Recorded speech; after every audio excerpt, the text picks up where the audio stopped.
All right, so this is the argument that we left off with. Oh, it's not working now. Ah, there it is. Cool. I mean, I'm right here, but still, I can walk over there now and push the button. Or in the back, I can go all the way back of the room. Oh, that'd be awesome. I'm going to do that. Although I'm going to try that just real quick to see if it works. So, this is what, I just want to see if you can see my PowerPoint. So, I'll go right from back here. Oh, yeah, awesome. Good view. So, you see what it says here? Look at these words right there. So, there's dualism, there's two worlds. It works, cool. Is this awkward for me being back here? You guys sat in the back, so you wouldn't have to do it. Here I am. Bothering me, checking out with your own. Well, he's looking at porn back here. Check it out. It's cool to come back. And yet I'm going to go right back there. So there are two worlds, and what he means by that is these are the key terms: becoming and being. We left off with this last time, right? We didn't get beyond this, I don't think. He's borrowing from a philosopher named Heraclitus when he says, everything you see in the world is constantly in flux. That's the phrase he uses, flux. That's Heraclitus' word. He uses the example of a river that's constantly flowing. You can never step into the same river twice. And we talked about that, and I think we recognized that argument, that yeah, everything is constantly changing. There's nothing that stays the same. And if that's true, you can't know it. You can't know something if it's constantly becoming other, something else. Not only that, you are changing in relationship to the thing that you claim to know. You see.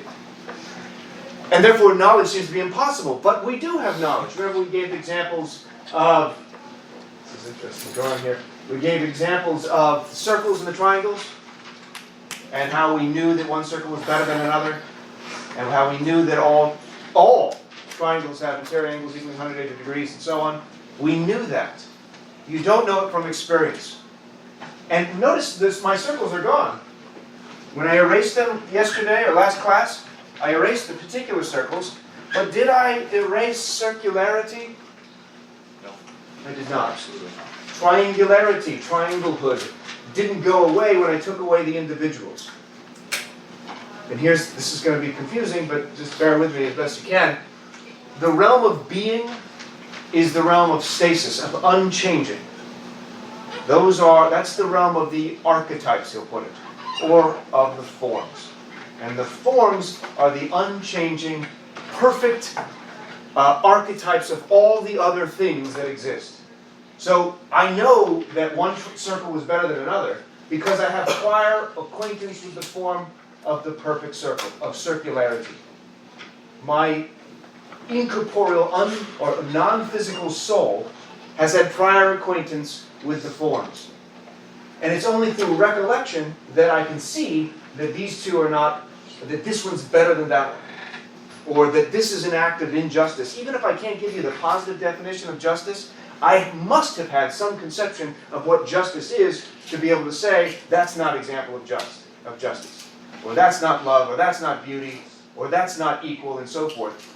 In each of those cases, while it's difficult to define in the physical world an example of perfection, in fact it's impossible because there's nothing that's perfect, that tells us it must be from somewhere else that we get this notion of where we get knowledge as possible. I'm skipping one of the slides. Don't worry about Parmenides and Heraclitus. That just gets too more confusing than we need to do, than we need to get into. So given what we said last time, and now the allegory of the cave connecting it to this point, one of the questions that comes up in Socrates' dialogues, in particular one called the Meno, the main character's name is Meno, is how is it that we come to learn anything? And this is going to be something you want to think about when you're reading the empiricists, those who rely on experience to establish knowledge, John Locke in particular. So when you're reading that next time, have this question that I raised last time too. How is it that we can go from nothing, having had no experiences at all, like as an infant, let's say, or bless you, as a fetus maybe, and then gaining an experience one at a time, assuming that's how it happens, and somehow accumulating knowledge? How does accumulating experiences let's say we start off as a blank slate, as Locke is going to put it, a tabula rasa. How do we go from nothing to one? Do you see what I'm saying? How do you even get one experience that makes any sense whatsoever? As you recall, we discussed this, I think, a single experience independent of other experiences seems to be meaningless.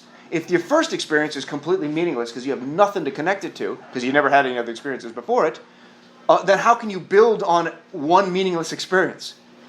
This seems to be a problem. The way that Socrates puts it, and it's sometimes referred to as the paradox of inquiry, the paradox of trying to learn something, is this, and I think it's more confusing than what I just said, but here's his example. Let's imagine I'm looking for something. If I'm searching for something and I already know what it is, then I already have that knowledge. If I'm trying to discover something, but I know it, then I'm not learning anything new. If I don't know what it is, if I don't understand it at all, I'm at zero, so to speak, well, then I will never understand or know when I've found it. That's the way he sort of metaphorically put it. And it seems that we can't come to know anything if it requires just experience, because we can't go from 0 to 1 and then say, aha, here's now knowledge. It's still another meaningless experience built upon nothing, or your second experience, which is built upon the first meaningless experience. How do you get meaning out of that? How do you get knowledge under that, or understanding? But like, can't you have like your first experience and then have another experience, and then you can use those two as like, say you experienced something as a baby, and you're like, okay, I did this and I got this result. I mean, obviously you're not going to be able to like comprehend that, but like subconsciously, like, and you got this result. So next time you have that same experience, you go another round, you get another. It builds interesting. So that's going to be, and consider that next class. And as you're reading Locke, there may be a way of responding to the rationalists. Because the rationalists, in particular Plato and Socrates, have a very unique, let's say, way of defending their claims of knowledge that requires adopting the view known as reincarnation. We don't we don't learn new things, we merely recollect what we already knew. And this, to some of you, may be perfectly fine. Yeah, reincarnation makes total sense to me, and that's fine. But to have this notion of reincarnation as a necessary step to come to know is somewhat dubious. I was going to write something on the board. I have no idea what it was now, so it'll come back to me in a minute, I think. I don't recollect what I was going to write. So this notion that we don't learn through experience, but we simply learn through education, as educing, that's the word I was going to put. When you see the root of education is educe, which literally means to draw out. This is important with the Socratic method, and it's important with Plato's and Socrates' epistemology generally. You don't learn new things through experience. Experience helps recall your prior acquaintance with the forms. I don't know if that meant... And think about that as we get to the allegory of the cave and how those connect.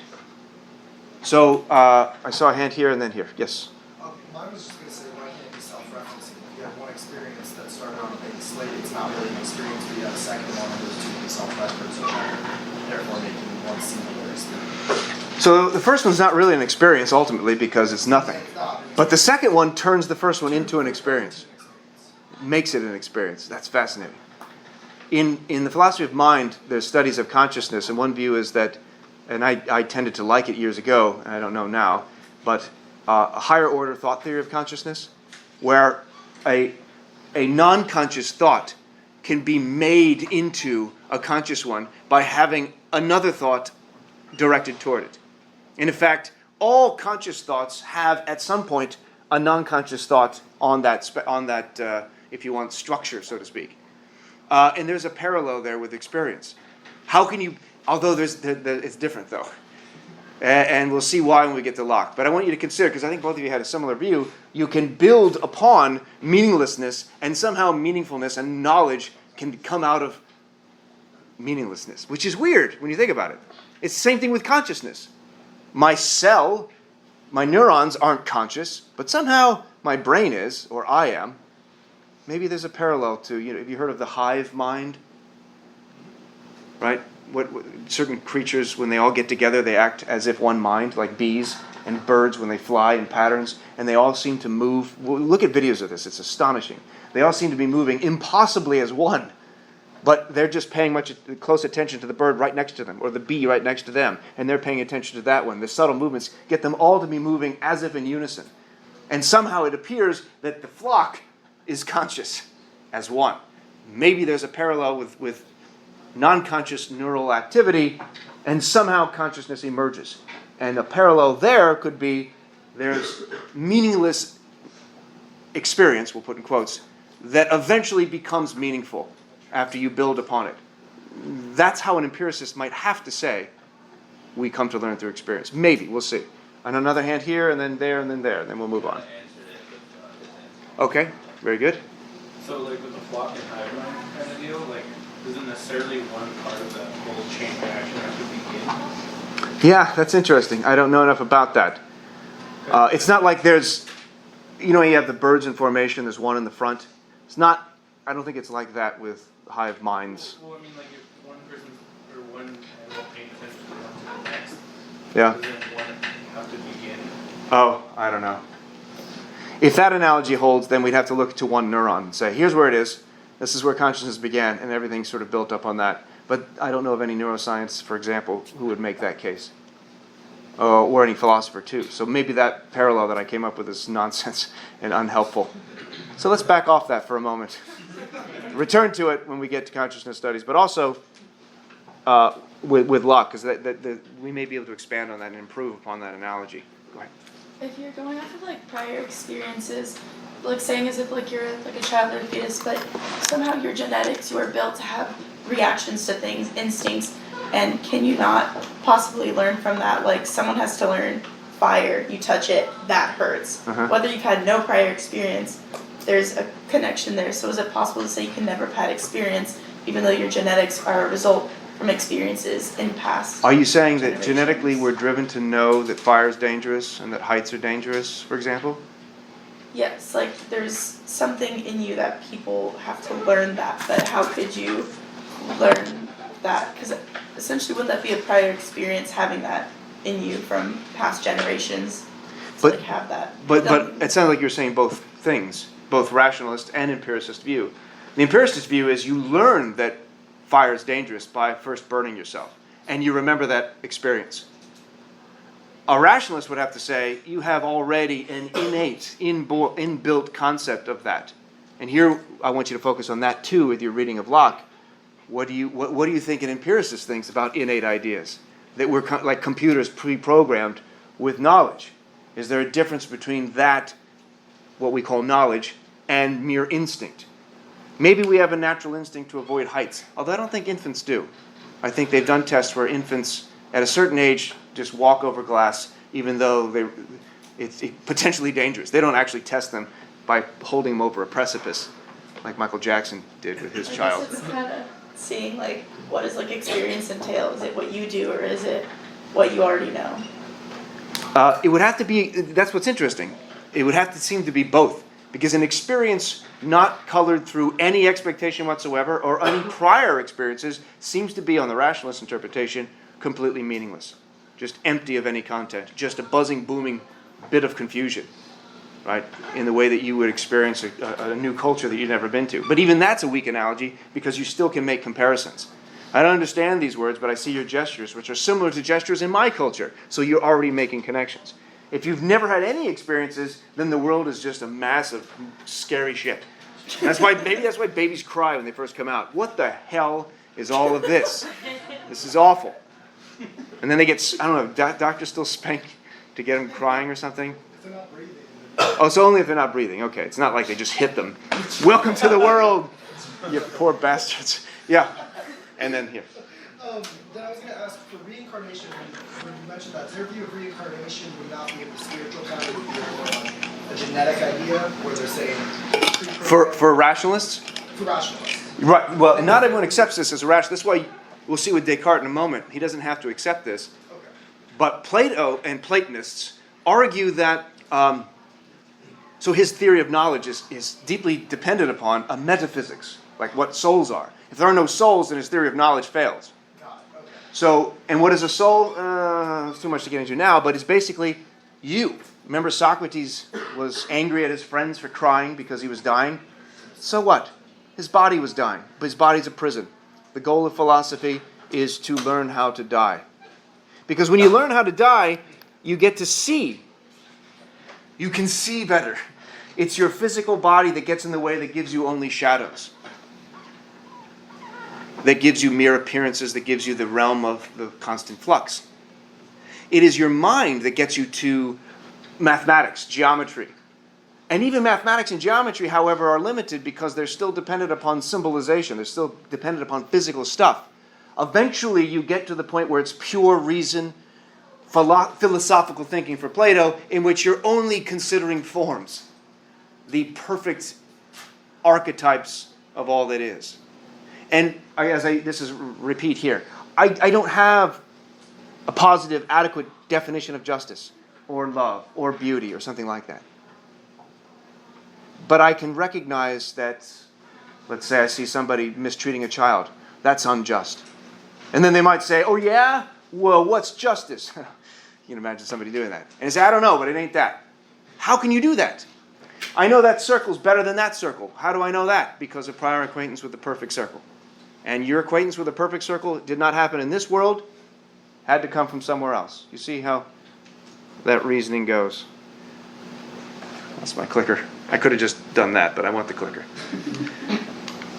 Let's see, what's the time? Okay, 1:07. All right. So a priori, remember a priori meaning prior to experience. We recall we don't go around measuring triangles. This is the kind of knowledge that Plato's concerned with. I'm going to skip that. Although this is helpful here. Where to go? Think of the allegory of the cave. This is a kind of mapping on of that to help make sense of what's happening. In that story, you have... Actually, somebody tell us really quick. What's the story? Just the overview of what's happening, like the first page or two, the first paragraph of the reading. So I haven't heard from you yet. Go ahead. The basic idea is you've got these people who are chained. They're just watching shadows on the wall, and they think that it's reality, the images.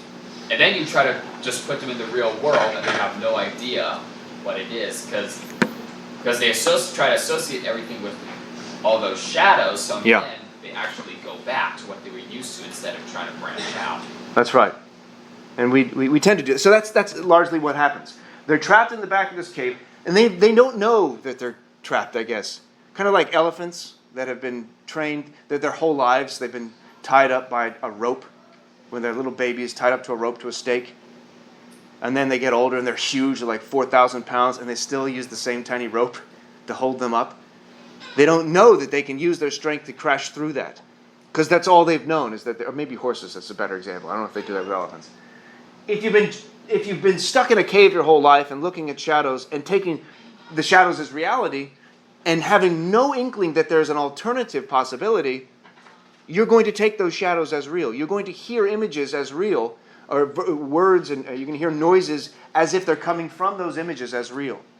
The parallel here is you're leaving the cave. You're getting out of the cave toward the illumination of the sun, as he'll call it. That's representative, metaphorically, as the form of the good. And I don't have time to get into all the details of Plato's notion of the forms, because it's extremely complex and unclear. Platonists, those who are scholars of Plato today, still debate what in the world he's talking about.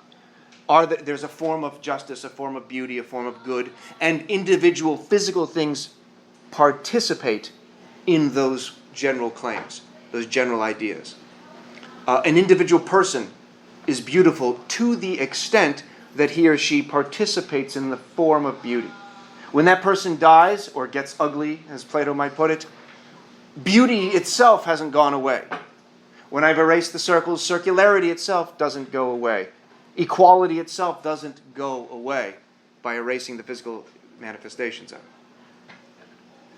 And there are a hierarchy of these. They're connected in certain ways.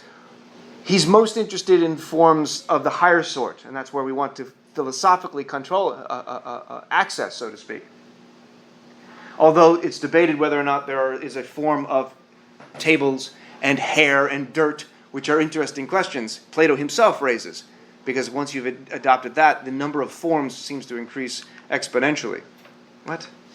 Oh man, Maybe this isn't helpful. Okay. This is another way of representing the allegory of the cave. Linguistically here to get a sense of it. Here we are in the back of the cave, and all we see are images of shadows, reflections, appearances. At this stage, we take mere conjecture to be truth. We take mere opinion to be truth. You can see how we expand on that and get further away toward the ideal. We'll just call this philosophical thought. There's a concept here, dialectic, which has to do for Plato with contemplation of the forms and their interconnectedness, for example. We see that mathematical thought gets us further away from the purely physical, the pure realm of becoming and change. The ideal is to get out of here. And it's interesting, this story of the allegory of the cave, of the people trapped in the cave. A lot of them prefer to stay there, even when they're told they're just looking at shadows.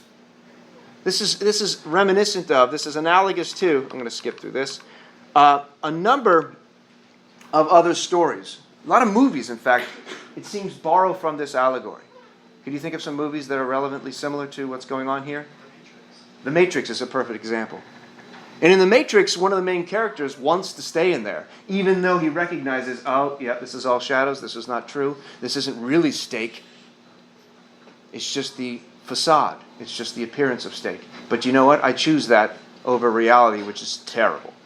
I'd rather be in the illusion, in a virtual reality in which I'm giving the appearance of tasting steak, than a reality in which everything is terrible.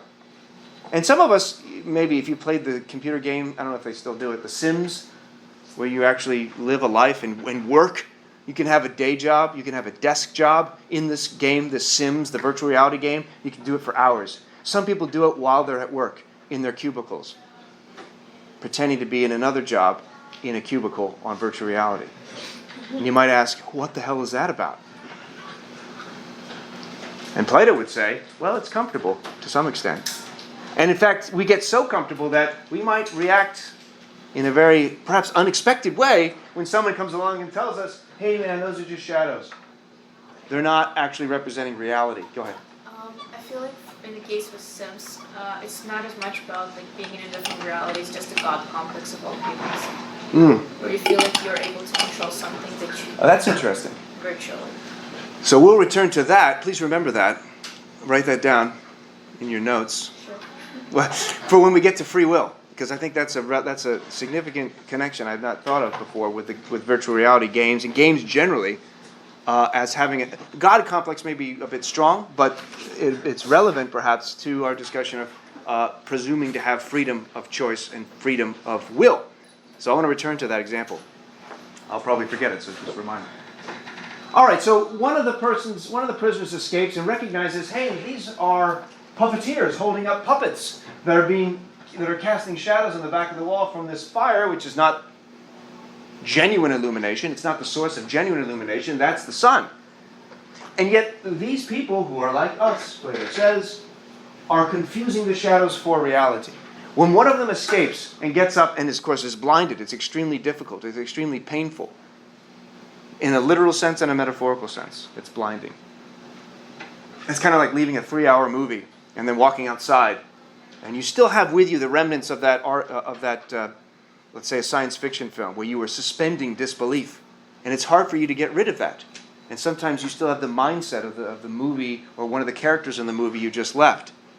As Eddie Murphy once said about Rocky. Remember Rocky, the boxing movie? He would make jokes about people, in particular little Italian guys, as he said it, will come out of the movie Rocky thinking they can fight because they just saw the movie Rocky. And they end up getting into fights, and it turns out, in particular cases, they could not do so. That kind of comes with you for a little bit. And then when he goes back, what happens when one escapes? He returns, which is interesting. He returns much like the story of Siddhartha Gautama. Have you heard of that story? Who's Siddhartha Gautama? Who knows of Buddha? The Buddha. What's the story of the Buddha and the oracle, if you will, that his father heard about his son? That's analogous to this story. Does anyone know what I'm talking about? He was a prince, right? And, That's right. Had like all these virtues surrounding him, grew tired of it.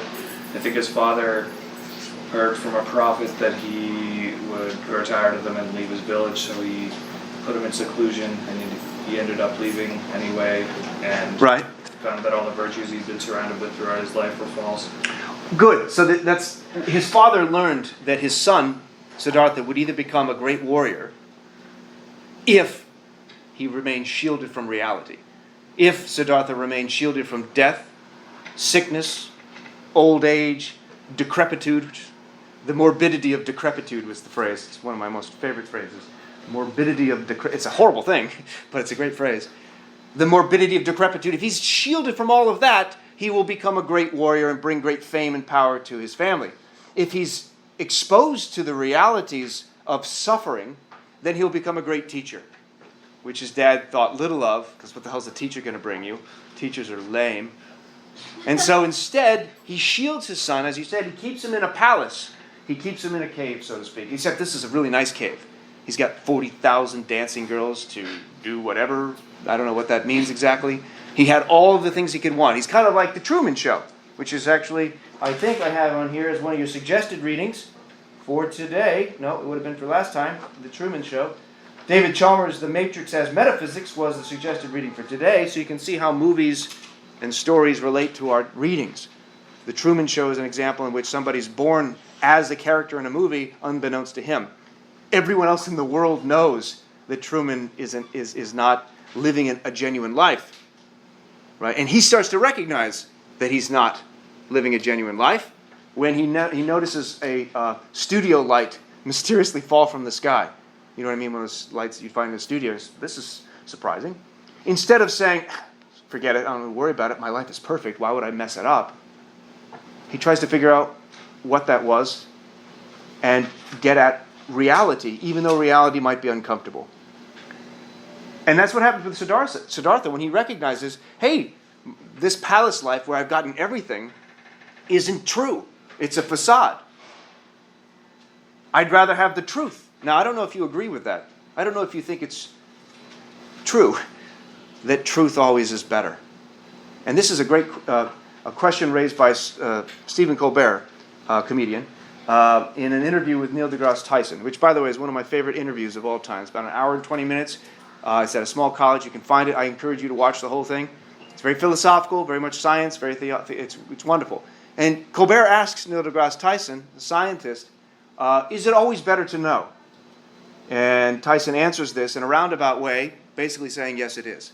Knowledge is always better, even if it's the recognition that this world is not as you thought it was. Knowledge is always better.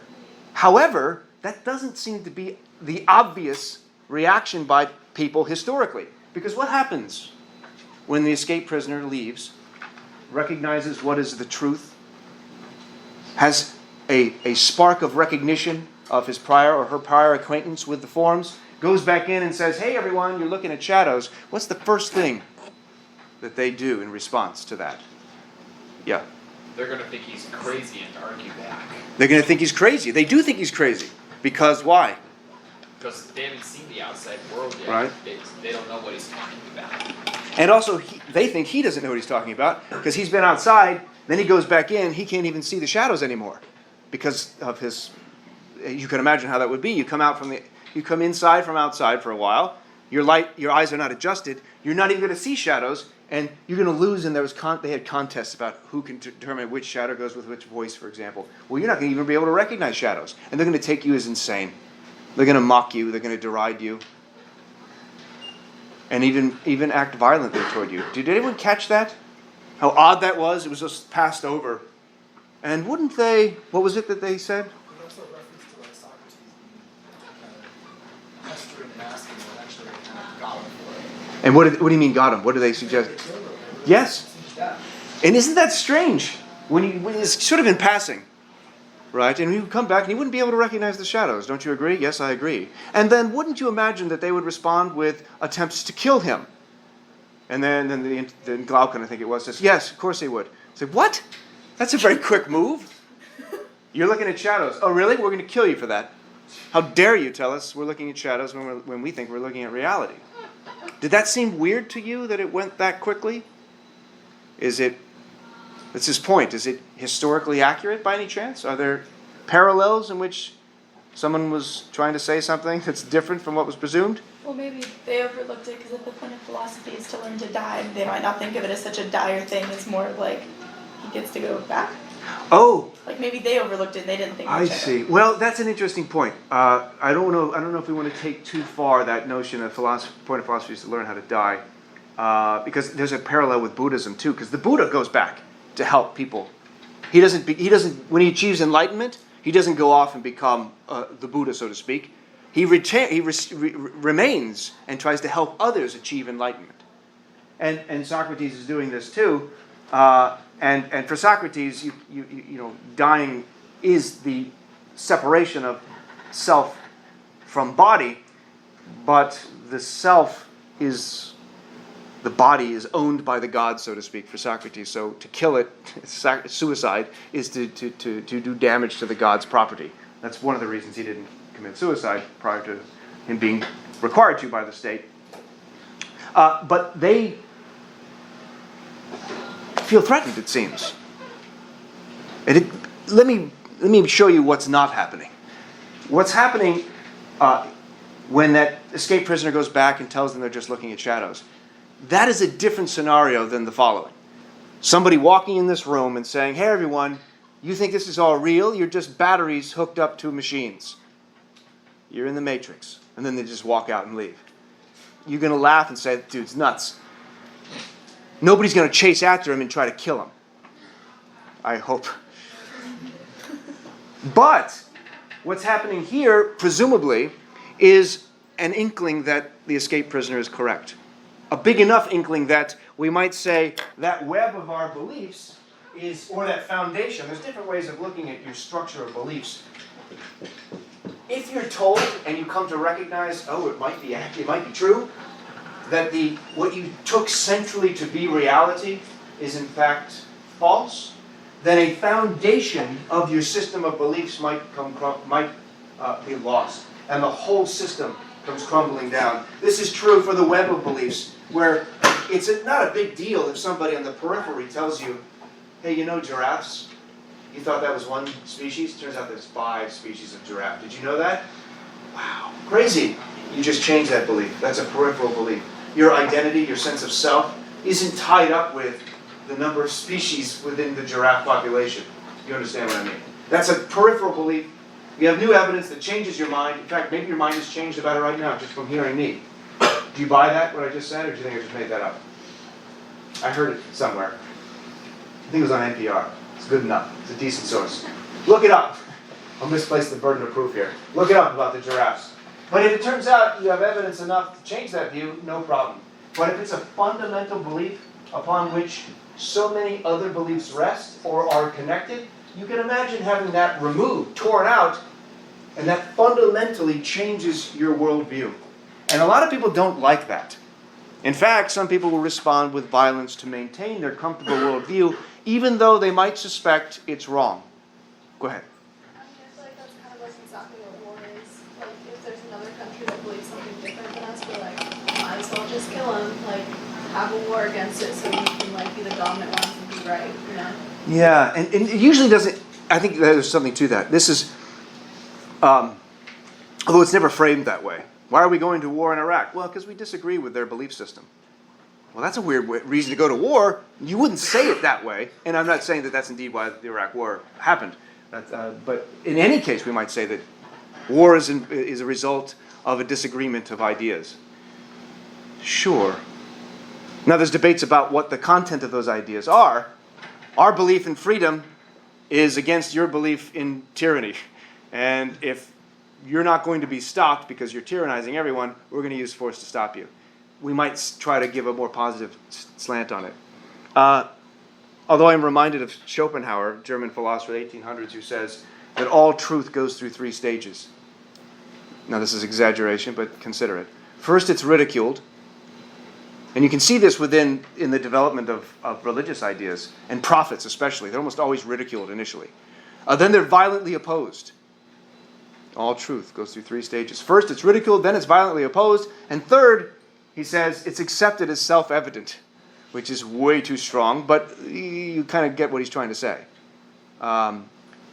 We come to accept it after the fact. Galileo is an example. Galileo was forced to recant his worldview, which was the earth moves around the sun. At the time, that went against Scripture, and still, I guess, in certain interpretations of Scripture, goes against Scripture, which says everything evolves or revolves around the stationary, unmoving earth, which is the center of everything. Galileo was forced to recant, and if he didn't, he knew he might suffer the same fate as others, like Giordano Bruno, who was burned alive for not adopting and not recanting. He was given a text, Galileo was, to read in public, and there's a great story that under his breath as he left, after recanting publicly, he said, "Still it moves," referring to the earth. I don't know if that's actually accurate, but I guess one might hope. By the way, the Catholic Church, a decade ago, apologized to Galileo. It's not bad. A couple hundred years late, but not terrible.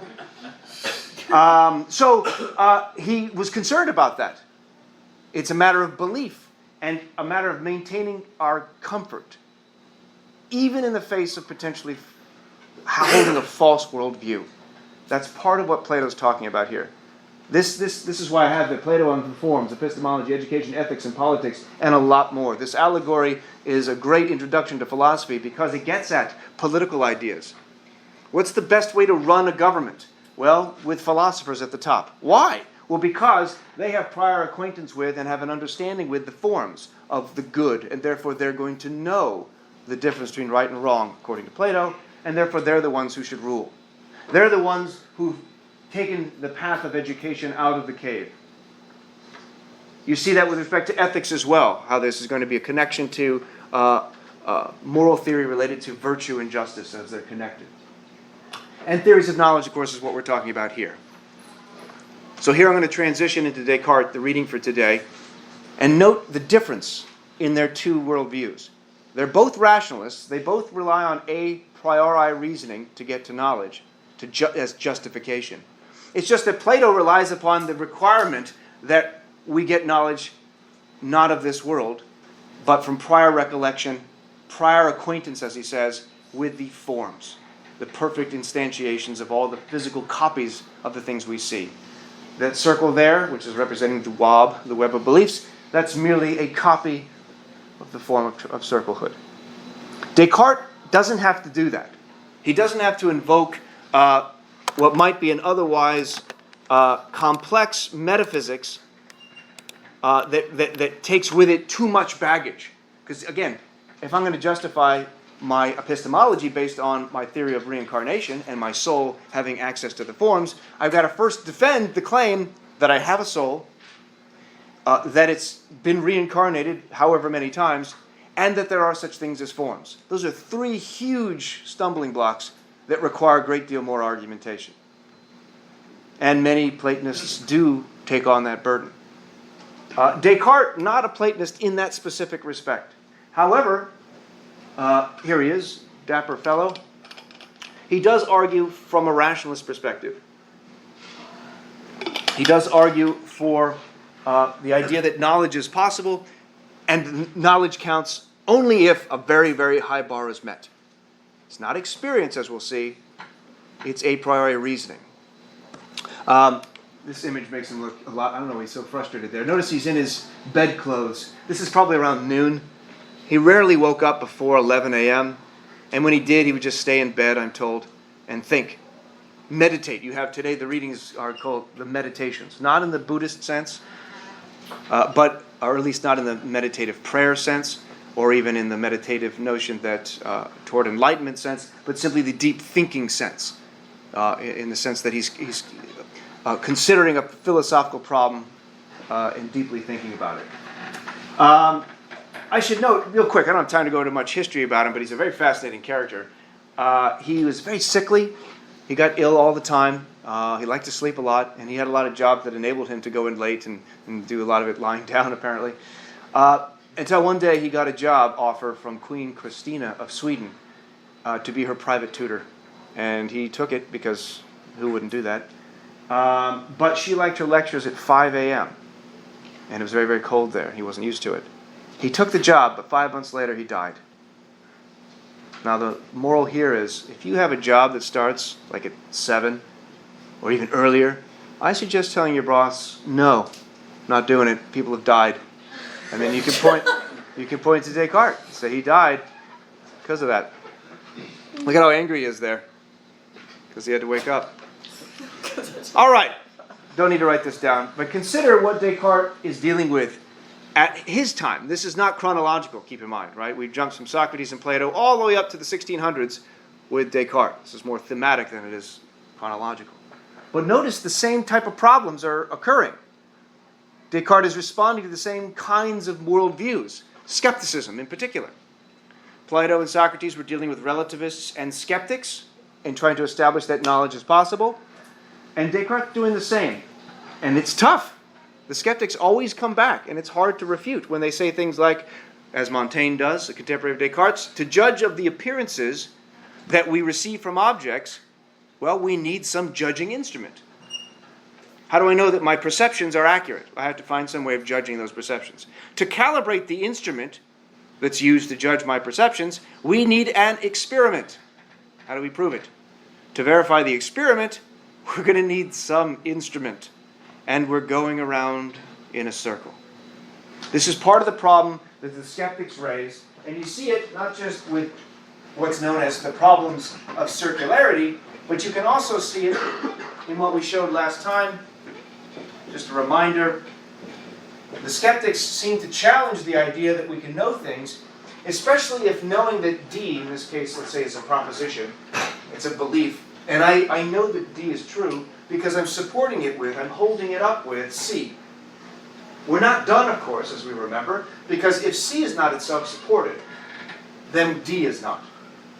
Right? Think of it as a building. Here, this floor is holding up that floor. What's holding up that first floor? Oh, nothing. That doesn't make any sense. It's a terrible design.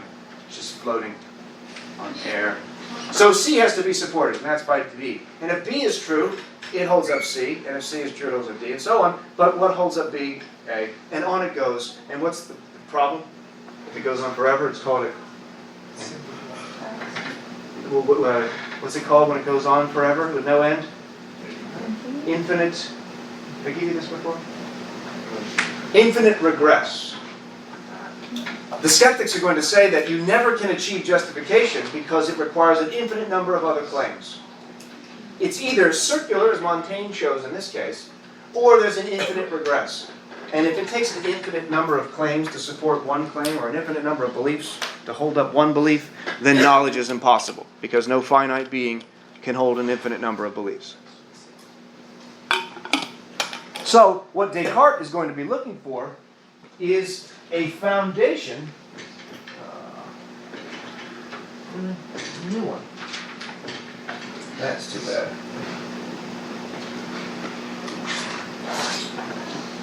I don't have another one. Okay. Well, maybe there's stuff in here. Aha! I found a secret stash. There's even an eraser, a flash drive, a push pin, some used Kleenexes. Just kidding. They're not used.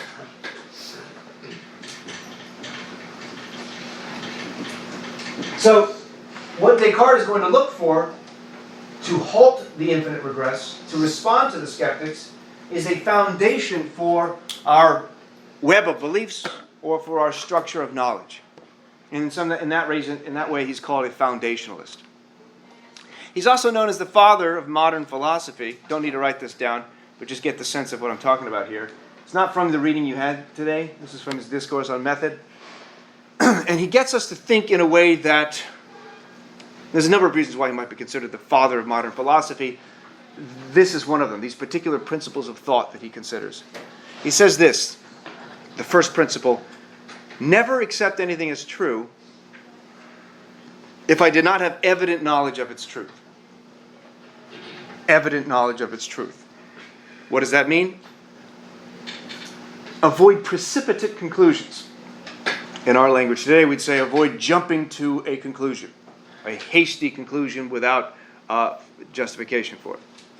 And include nothing more in my judgments than what presented itself to my mind so clearly and distinctly. Another translation is vivid and clear, which we're not going to concern ourselves much with that.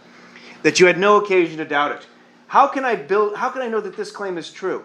If it is not itself a clear and distinct idea, then it must be supported by another clear and distinct idea. What does he mean by clear and distinct? Clear and distinct. Go ahead. What is it? Sound and valid? Not quite. Think about, let me give you a parallel. I think these are adequately synonymous.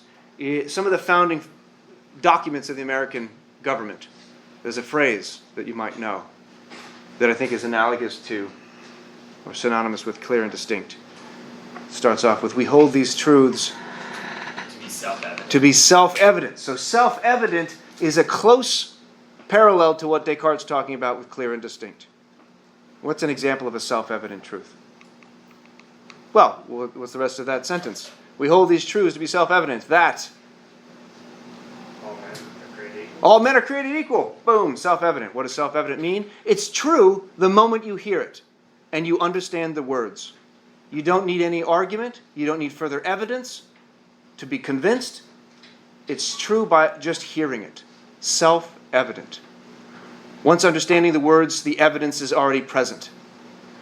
All bachelors are unmarried males of marrying age. Once you understand the meaning of those words, you don't need further argument or evidence. Self-evident in that way. Of course, would Descartes accept that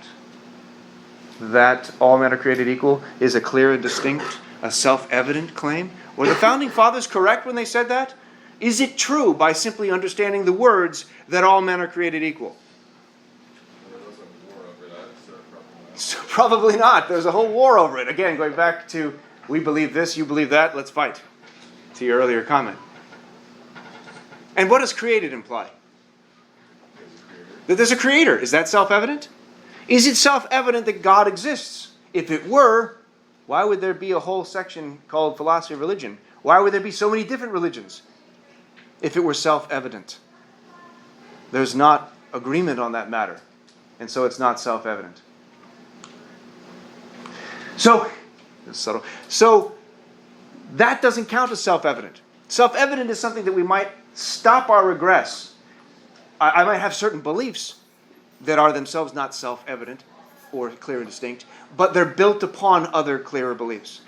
Or they're built upon beliefs that are themselves self-evident. That's what we want to get to. We want to get to that foundation. Or as Descartes will put it, an indubitable truth upon which we can build our structure of beliefs. An indubitable truth. We need that starting point that can't be doubted. And it's a process on how he gets there, as we'll go through that. Indubitable. What does indubitable mean? Can't be... That's right, can't be doubted. Indubitable. It's a great word. You'll know it if you say it a few times. You'll agree with me that that is an awesome word. Let's take a moment and say it all together. Let's do it as a class. That was terrible.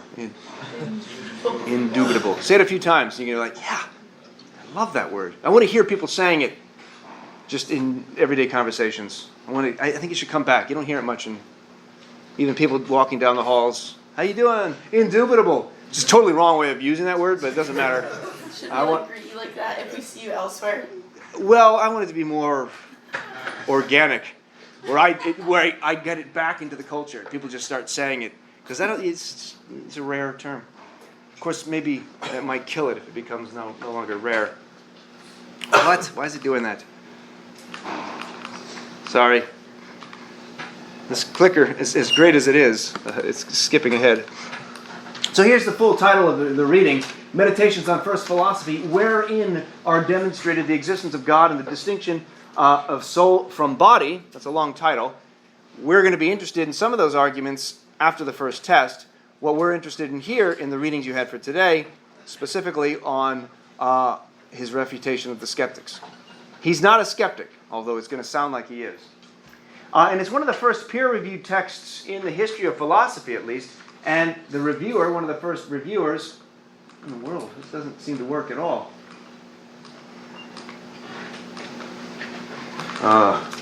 One of the first reviewers is Princess Elizabeth of Bohemia, who had some scathing criticisms, and he responded to those criticisms, but she didn't get much credit for it. Some of her questions that she raises, in particular about the relationship between mind and body, still, I think, not adequately addressed today. Or put another way, many of the people who are engaged in the debates about mind-body dualism, as it's called, are still using the same types of arguments that she raised as a contemporary of Descartes. Although she's not given much credit, and we'll talk about why that might be in the history of philosophy, and it has to do with some significant problems in the history of philosophy, and maybe today too, with certain biases. All right, this is what he starts off the reading with. I'm going to apply myself most earnestly and openly to the general destruction of my former opinions. This is an odd way of starting a work, but what he means is, I'm going to see how far I can doubt. I'm going to see how far it's logically possible, that's why we have to know that phrase, how far can I go throwing away certain beliefs? How much can I get rid of in my web of beliefs to the point where it would be absurd to take it out anymore? I can doubt whether the belief about the giraffes, for example, is true. Because that's based on testimony from me in this case, right?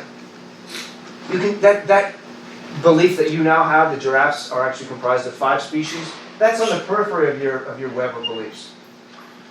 And it's not destructive to you if it's removed. And it's logically possible that it's false. And you have no problem entertaining the possibility of its falsehood. You can get rid of that belief, in other words. And there's no contradiction. There's no impossibility. Skipping that. But what about other things? We already touched on this a little bit. What about the things I claim to know, the beliefs that make it into my web of beliefs that I take to be true? What about those that came from sense perception? Things I've seen, heard, smelled, tasted, touched, and so on. Haven't we gotten that wrong before? Haven't you seen a friend of yours in the distance and then ran over to them and did something to them that you would do to only them and only realized moments later, my God, it's not who I thought it was and it's too late? That's based on perception. There's no reason why I mentioned that. That happens to people. Happens to the best of us. And so we get things wrong. You look in the distance. You're driving down a highway in the desert. Looks like there's water in the distance. It's a mirage. There's not water. Looks like that pencil's bent. Looks like that could be a snake. Our senses get things wrong. And Descartes is interested not in going through each individual possible scenario and seeing if he can doubt that, because that would take forever. He's simply going to show, look, since our senses, all of them, are susceptible to error, then we can doubt all of the claims to knowledge that came from them as a source. And he wants to do this to see if there's something that can't be doubted. Or something that is, what's the word? Indubitable. I thought more people would be in on that. What is something that's indubitable? It can't be doubted. What does it mean it can't be doubted? That it would be a contradiction. That it would be logically impossible to doubt that thing. And if you found that, then you have your foundation that refutes the skeptics. There's a grounding, there's the foundation for your knowledge. Go ahead. Did anyone found this indubitable thing? He did, he claims. Descartes did find an indubitable truth, which makes him not a skeptic. Please write that down, because you're going to want to say on the test, Descartes was a skeptic. He was not. He was not. He did use methods of skepticism against the skeptics. He engaged in what's known as hyperbolic doubt. Sometimes it's referred to as methodological doubt or hyperbolic skepticism. What is hyperbole? It's an exaggeration. That's right. He doesn't really doubt these things, but that's not the point. It's an exaggerated doubt to try to get at a truth. All he's doing is engaging in a deep thought experiment in these meditations, trying to peel away everything that he claims to know and to see how far he can get. And if he can just keep going to the extent that everything can be doubted, and there's no contradiction in so doubting, then the skeptics win and knowledge is impossible. If, however, there's something that stops him and we realize, nope, you can't doubt that, that's an impossibility, it's an absurdity, it's a contradiction, that's something that has to be true. So what about the senses? He uses what's known as an apple barrel analogy. Instead of saying this sense could be flawed in this particular case, he says, no, throw out everything that comes from the senses. Even though some of the things from the senses are not dubious, let's say. If I have a barrel of apples and I know that one of them is poisoned, I'm not going to test each one with my family and just see. I'm going to throw the whole damn barrel out. That's the analogy. You've gotten it wrong with your senses before, therefore it can't be indubitable. And you know this too, because there are cases in which people have phantom limb syndromes, where their limb is missing, and yet they feel pain in that hand. And yet the arm is gone. Phantom limb syndrome is common, in fact. Well, common. It's common among amputees. And if it's an actual fact that people can be confused about whether they have an arm, they can feel as if they have an arm when they don't, that's not just a logically possible scenario, it's actually possible. All we need to do is extend that to the logical possible thought experiment of having a phantom body. Not a phantom arm, but a phantom body. Where I think I have a body, but I'm mistaken. Is that logically possible? Could I be mistaken about the fact that I have a body? Could it be false that I have a body, and yet I think I have one? How do I know I have a body? What do I use? I'll get to your question in 1 second. What do I use to know I have a body? My senses. But we've already thrown out the senses as a means of knowledge. And if it's logically possible, to doubt my what comes in from my senses, that includes doubting the possibility of doubting that I even have a body. And we'll see you can think of other examples of sensory deprivation chambers. Have you heard of those? Where you get into a vat of water that's your exact body temperature. It's completely black, completely dark. You can't hear anything, see anything, taste anything, presumably touch anything, and you're just floating there. And what happens after about 5-10 minutes, I'm told, I've never done it, is you start hallucinating. And one of the most common experiences is the feeling of being out of a body, of not having a body. What is it like to not have a body? Is it possible to imagine not having a body? It seems logically possible if we look at thought experiments like that. And also the phantom limb examples, yeah. I was gonna say, is it kind of like the Matrix, where it's like you're possibly like a brain in a vat, and then if you're going off of like that your base is not atoms but numbers, then like you could right. have a body or you don't, and it's just an illusion of like computer simulations. That's exactly right. So this all seems like it's a real scenario. You're experiencing this now. You're feeling how uncomfortable the chairs are. You're having so much fun and excited to be here. But it turns out you're not here. You don't even have a body. You're all just hooked up, or you're in some vat that's got some fluids that are being fed information by some horrible person. Go ahead. So there's like a really real thing that people have. It's like depersonalization, where like if they look in the mirror, it's like they don't really recognize that that's their body, or if they touch themselves. That's right. It's not like them touching themselves. It's kind of like, yes, they're kind of controlling their body, but their brain is also kind of right here. Right. It's not really in their body. Those are actual cases. It's not just logically possible that somebody could be confused about this depersonalization. There are actual cases of this. Since there are actual cases, we can imagine, and Descartes doesn't need to argue the skeptic's position.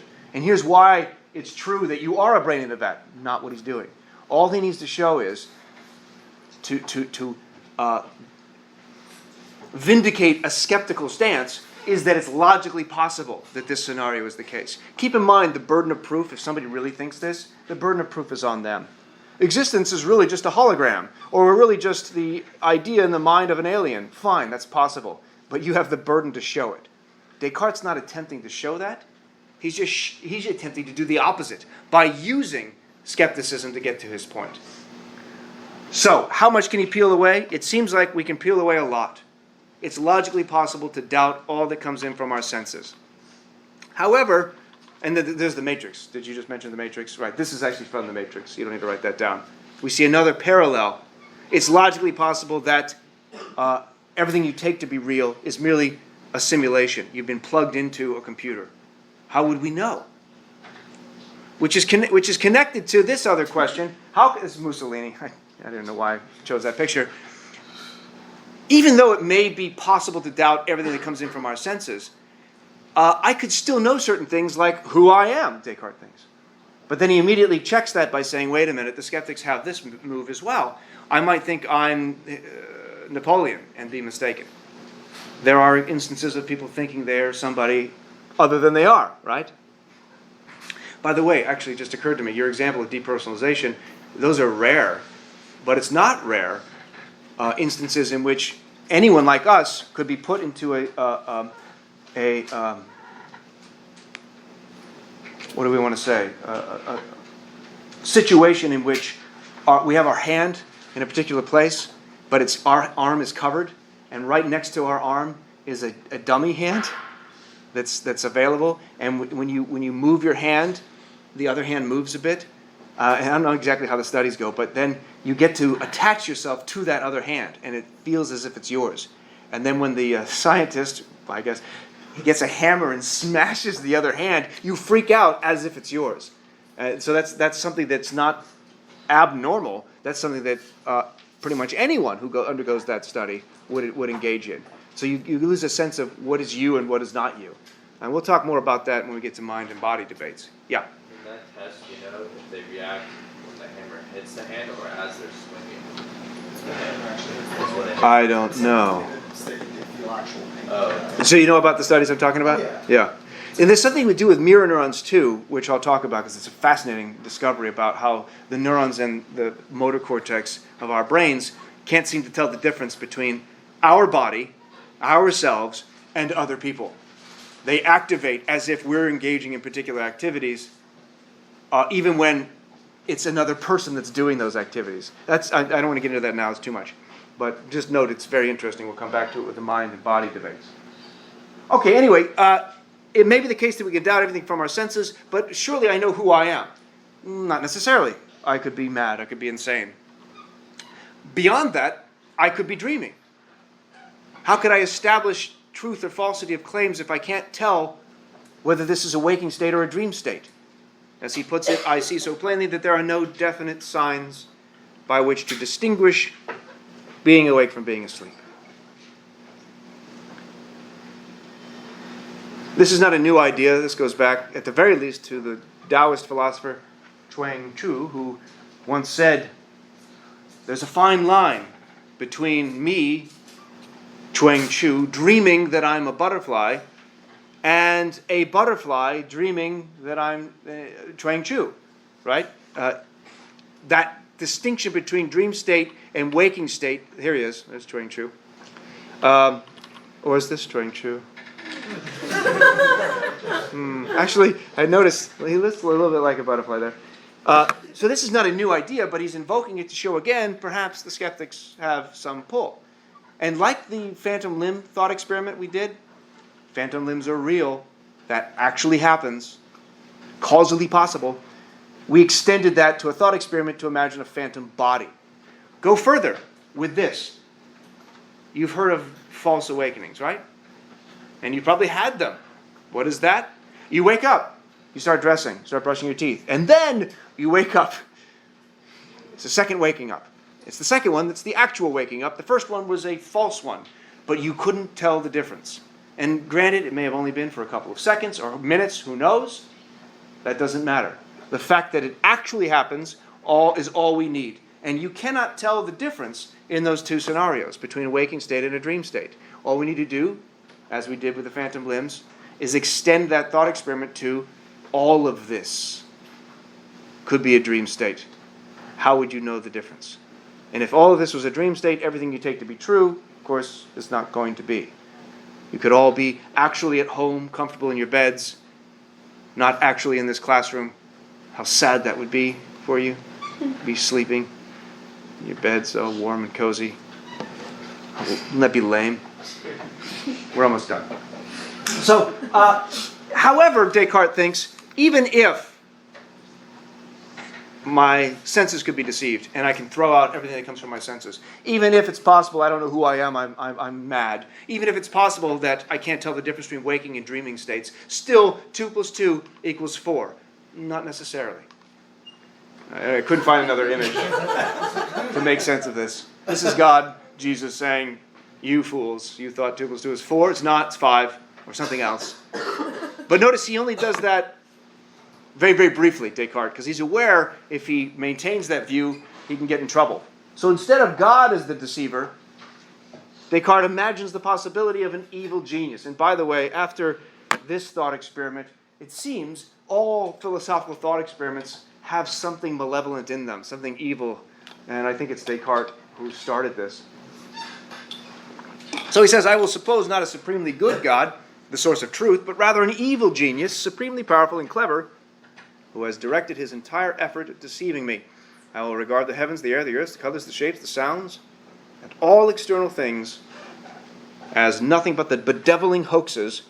It's got the word evil in there, if you notice. Bedeviling, bedeviling, hoaxes of my dreams, with which he lays snares for my credulity, my naivete, my believing. Yeah. So we just did an evil genius version just because we don't get pegged for philosophy. Yes, correct. Because around the time that he was writing this, people were getting in trouble. Yeah, that's right. Now, how does this work? What is he saying? Is it possible I can doubt that I have a body? Yes, we've already gone through that. Now he's asking a different question. Can I be deceived about thinking I exist? Can I doubt that I have a mind? Do you see? This is going a step further. And this helps. This is Descartes' demon up there. What's wrong with this picture? Can I be fooled? Here's another way of framing it. Can I be fooled into thinking I exist? Did everyone hear that? You have to exist first to be fooled. To be deceived means something is confused. Do you see where this leads to a possible foundation? It's an odd way to get to an indubitable truth, but it's logically impossible to doubt my own existence and that doubt to be accurate. Could I think I don't exist and that be a true belief? Go back to the Santa Claus example. Remember I showed you a picture of Santa Claus looking sad? And I said, that's what Santa looks like when he discovers he doesn't exist. Remember how absurd that was? Because if you don't exist, you don't have a face. And so you can't look sad. Is that the think, therefore I am? That's it. That's I think, if you want to get anything from philosophy about Descartes, it's he died because he got up too early, and I think, therefore I am. But know what that means. I think, therefore I am. And in fact, before I even tell you why this works, I'm going to assess your knowledge of it. And I'll assess it by your laughter. And if you don't laugh, that tells me you don't understand it. And I'm going to use that as my grade for you. Just kidding. That's not fair. Although, it's a great way of testing things. We can all just pretend to laugh. I know, I can tell. So here it is. Descartes is in a bar, obviously. And the waiter comes up and says, hey, can I get you a drink? He says, no, no. Oh, he's French, so it's no. Do you notice a third of the language is silent? It's not Descartes, it's Descartes. Descartes. So if you're learning French, does anyone speak French? Sorry, am I wrong about that? No. If you're learning French, just don't pronounce the last third of every word. That's pretty much right. Yeah. Mon Dieu. Okay, and he says, what did I say? He says, no. And then the waiter keeps coming back. Sir, would you like a beverage? And Descartes finally says, in exasperation, I think not. And he disappears.